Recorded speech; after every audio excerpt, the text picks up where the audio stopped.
നമസ്കാരം. വ്യക്തിത്വ വൈകല്യങ്ങൾക്ക് ചികിത്സയുണ്ടോ? നമുക്കറിയാവുന്നതുപോലെ മനസ്സും ശരീരവും കോർത്തിണക്കിയാണ് മനുഷ്യനെ രൂപപ്പെടുത്തിയിരിക്കുന്നത്. മനസ്സിനെ ബാധിക്കുന്നത് ശരീരത്തെ ബാധിക്കുന്നു, ശരീരത്തെ ബാധിക്കുന്നത് മനസ്സിനെയും ബാധിക്കുന്നു.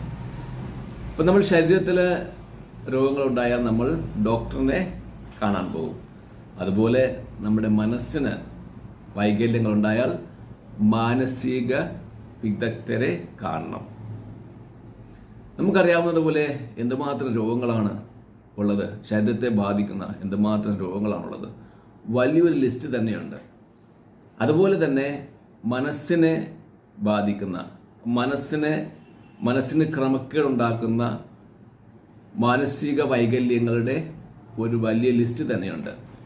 അതിൽ ഒരു ഗ്രൂപ്പാണ് വ്യക്തിത്വ വൈകല്യങ്ങൾ. ഇംഗ്ലീഷിൽ നമ്മൾ പേഴ്സണാലിറ്റി ഡിസോർഡർ എന്ന് പറയും. ഇനി എന്താണ് വ്യക്തിത്വ വൈകല്യങ്ങൾ അല്ലെങ്കിൽ പേഴ്സണാലിറ്റി ഡിസോർഡേഴ്സ്?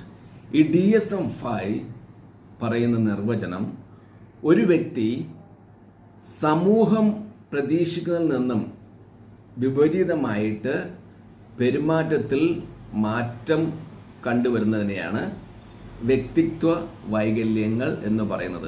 അതായത് ഒരു വ്യക്തിയിൽ നിന്നും സമൂഹം ഒരു കാര്യം പ്രതീക്ഷിക്കുന്നു, പക്ഷേ ഈ വ്യക്തിയുടെ പെരുമാറ്റത്തിൽ വ്യത്യസ്തമായിട്ട് വിപരീതമായിട്ടാണ് കാര്യങ്ങൾ ചെയ്യുന്നത്. അപ്പോൾ അതിനെ നമ്മൾ വ്യക്തിത്വ വൈകല്യമെന്ന് DSM-5 പറയുന്നു.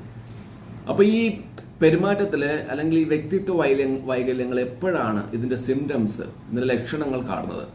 പ്രധാനമായിട്ടും കൗമാരത്തിന്റെ ആരംഭത്തിൽ, അതായത് ഒരു 13 വയസ്സൊക്കെ ആകുമ്പോഴേക്കും ഈ വ്യക്തിത്വ വൈകല്യത്തിന്റെ ലക്ഷണങ്ങൾ കാണിച്ചു തുടങ്ങും. അല്ലെങ്കിൽ യൗവനത്തിന് മുമ്പ് ഒരു 18 വയസ്സൊക്കെ കഴിഞ്ഞ് യൗവനത്തിലോട്ട് പ്രവേശിക്കുമ്പോഴും ഈ വ്യക്തിത്വ വൈകല്യത്തിന്റെ ലക്ഷണങ്ങൾ കാണിച്ചു തുടങ്ങും. പിന്നെ ഈ വ്യക്തിത്വ വൈകല്യം ഉള്ള വ്യക്തിയിൽ ഒത്തിരി ബുദ്ധിമുട്ടുകളുണ്ടാവും. ആ വ്യക്തി ഒത്തിരി ബുദ്ധിമുട്ടുകൾ അനുഭവിക്കും. അതുപോലെ തന്നെ ആ വ്യക്തിയുമായിട്ട് ബന്ധപ്പെട്ടിരിക്കുന്നവർക്കും ഈ വ്യക്തി മൂലം ഒത്തിരി പ്രശ്നങ്ങളും ബുദ്ധിമുട്ടുകളും ഒക്കെ ഉണ്ടാവും.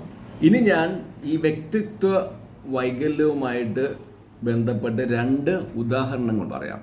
ഒരെണ്ണം ഒരു വിവാഹിതനായ വ്യക്തിയെക്കുറിച്ചും മറ്റൊരെണ്ണം സ്കൂളിൽ അല്ലെങ്കിൽ കോളേജിൽ പഠിക്കുന്ന കുട്ടിയുടെയുമായി ബന്ധപ്പെട്ട് 2 ഉദാഹരണങ്ങൾ പറയാം.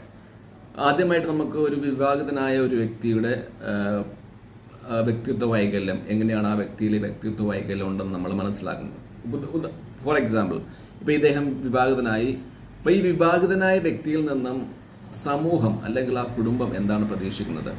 അതായത് ഇദ്ദേഹം ജോലിക്ക് പോയി അധ്വാനിച്ച് കുടുംബത്തെ പോറ്റുക എന്നുള്ളതാണ്. പക്ഷെ ഈ വ്യക്തി ജോലിക്ക് പോകാതെ മടിപിടിച്ച് വീട്ടിലിരിക്കും. പിന്നെ ജോലിക്ക് പോയാൽ തന്നെ ഇദ്ദേഹത്തിന്റെ അധ്വാന ഫലം കുടുംബവുമായിട്ട് ഷെയർ ചെയ്യത്തില്ല, പങ്കുവയ്ക്കത്തില്ല. ഇദ്ദേഹം അത് വേറെ ഏതെങ്കിലും രീതിയിൽ ദൂർത്തടിച്ച് കളയും, കുടുംബത്തെ നോക്കാതെ അങ്ങനെ ഇരിക്കുന്ന അവസ്ഥ. ഇനി ഇതിനെ ഇയാളെ ക്വസ്റ്റ്യൻ ചെയ്താൽ എന്താ സംഭവിക്കുന്നത്? ഇദ്ദേഹത്തെ ക്വസ്റ്റ്യൻ ചെയ്താൽ ഒന്നുകിൽ ഇയാളെ മിണ്ടാതെ ഇരിക്കും, ഒന്നും അറിയാത്തവനെ പോലെ ഇങ്ങനെ മിണ്ടാതിരിക്കും. പിന്നെ അല്ലാത്ത പക്ഷം എന്താണ്? ദേഷ്യപ്പെടും, പെട്ടെന്ന് ദേഷ്യപ്പെടും.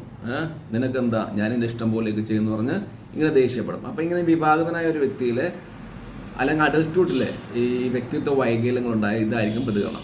ഇനി രണ്ടാമതായിട്ട് ഒരു കൗമാരക്കാരൻ അല്ലെങ്കിൽ ഒരു കൗമാരക്കാരനായ ഒരു സ്കൂളിൽ പഠിക്കുന്ന ഒരു കുട്ടി, ഓക്കെ, ഒരു 13 വയസ്സ് മുതൽ ഒരു 18-19 വയസ്സ് വരെയുള്ള കുട്ടിയിൽ എങ്ങനെയാണ് ഈ വ്യക്തിത്വ വൈകല്യങ്ങൾ ഉണ്ടാകുന്നത് കേൾക്കാം. അപ്പോൾ ഈ കുട്ടി സ്കൂളിൽ പോകുന്നു. സ്കൂളിൽ പോയി കഴിഞ്ഞാൽ ടീച്ചർമാർ പഠിപ്പിക്കുന്നു ശ്രദ്ധിക്കത്തില്ല. ഈ ടീച്ചർമാരൊക്കെ പാഠങ്ങൾ അല്ലെങ്കിൽ ലെസൺസ് എടുക്കുമ്പോൾ ഇവൻ വേറെ എവിടെയെങ്കിലൊക്കെ നോക്കിയിരിക്കും, അങ്ങോട്ടും ഇങ്ങോട്ടും വേറെ ഏതെങ്കിലും ലോകത്തായിരിക്കും. പിന്നെ തൊട്ടടുത്തിരിക്കുന്ന കുട്ടികൾക്ക് ഈ വിദ്യാർത്ഥി ആരായിട്ട്, പെണ്ണായിക്കോട്ടെ ആണായിക്കോട്ടെ, ഒരു ശല്യമായിരിക്കും. അവരെ തോണ്ടുക, പിടിക്കുക. പിന്നെ ആ ടീച്ചേഴ്സ് എന്തിനാ ഇങ്ങനെ ചെയ്യുന്നു ചോദിച്ചാൽ ഇവർക്ക് പെട്ടെന്ന് ദേഷ്യം വരും. പിന്നെ എന്ത് ചെയ്യും? മറ്റു കുട്ടികളെ ശല്യപ്പെടുത്തും. പിന്നെ ഇവരെന്ത് ചെയ്യും, ഈ കുട്ടികൾ, ഇങ്ങനെയുള്ള കുട്ടികൾ ആവശ്യമില്ലാത്ത കാര്യങ്ങളിലൊക്കെ കയറി ഇടപെടും. അവസരത്തിന് യോജിച്ചതല്ലാത്ത രീതിയിൽ പെരുമാറും. ഇങ്ങനെയുള്ള കുട്ടികൾ സ്കൂളിലൊക്കെ ഒരു ഗുണ്ടകളുടെ സ്വഭാവം കാണിക്കും. എന്ത് പ്രശ്നം വന്നാലും ഇവർ കയറി ഇടപെട്ട് പ്രശ്നങ്ങളെയൊക്കെ വഷളാക്കും.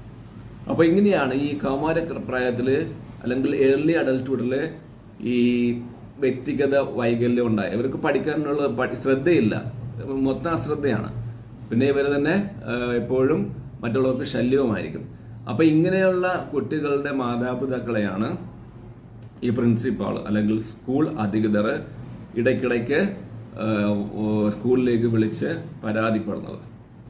ഇനി വ്യക്തിത്വ വൈകല്യങ്ങളുടെ, പേഴ്സണാലിറ്റി ഡിസോർഡേഴ്സിന്റെ കാരണങ്ങൾ എന്തൊക്കെയാണ്?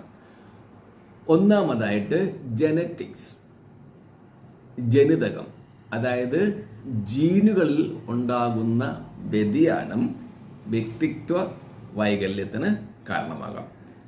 രണ്ടാമതായിട്ട് ബാല്യകാല അനുഭവങ്ങൾ, അതായത് കുട്ടിക്കാലത്ത് കുട്ടികൾ ഏതെങ്കിലും മോശമായ അനുഭവങ്ങൾ നേരിടേണ്ടി വന്നാൽ, അതിൽ അല്ലെങ്കിൽ ദുരുപയോഗം ചെയ്യപ്പെട്ടാൽ വ്യക്തിത്വ വൈകല്യങ്ങൾ ഉണ്ടാകാം.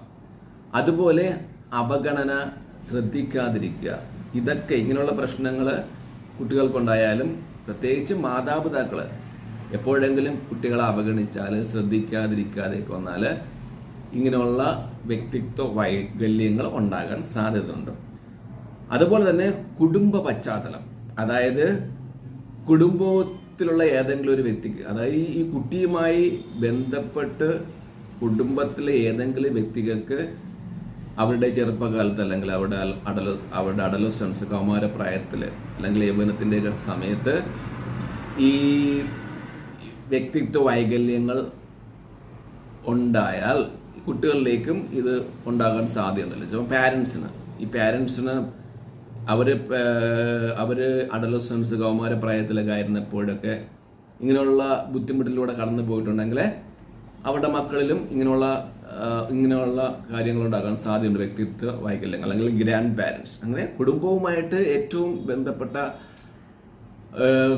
വ്യക്തികൾക്ക് ഇങ്ങനെ വ്യക്തിത്വ വൈകല്യങ്ങൾ ഉണ്ടായാൽ, അല്ലെങ്കിൽ അവരുടെ പ്രീവിയസ് ലൈഫിൽ മുമ്പ് എപ്പോഴെങ്കിലും ഈ എക്സ്പീരിയൻസ് അവർക്ക് ഉണ്ടായിട്ടുണ്ടെങ്കിൽ പിന്നെ ഇവരുടെ കുട്ടികൾക്കും ഇങ്ങനെയുള്ള വ്യക്തിത്വ വൈകല്യങ്ങൾ ഉണ്ടാകാനുള്ള സാധ്യത കൂടുതലാണ്. ഇനിയാണ് നമ്മുടെ പ്രധാനപ്പെട്ട ക്വസ്റ്റ്യൻ, വ്യക്തിത്വ വൈകല്യങ്ങൾക്ക് ചികിത്സയുണ്ടോ? തീർച്ചയായിട്ടും വ്യക്തിത്വ വൈകല്യങ്ങൾക്ക് ചികിത്സയുണ്ട്. ഇതിനായിട്ട് നമ്മൾ സൈക്കോളജിക്കൽ കൗൺസിലിംഗ് ആവശ്യമാണ്. അതോടൊപ്പം സൈക്കോ തെറാപ്പിയും ഇതിന് അത്യാവശ്യമാണ്. പിന്നെ ഇതുകൂടാതെ ഇതിന് ചില മെഡിസിൻസ് ഒക്കെ ഉണ്ട്.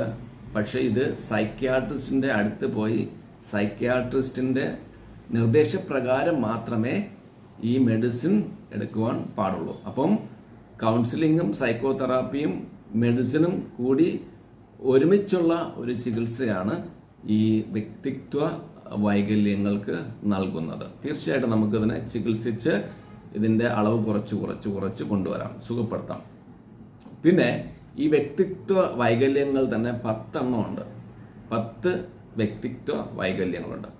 നമുക്ക് വരും ദിവസങ്ങളിൽ ഇതിനെക്കുറിച്ച് നമുക്ക് ചർച്ച ചെയ്യാം, നമുക്കിതിനെക്കുറിച്ച് ഡിസ്കസ് ചെയ്യാം. Okay, thank you.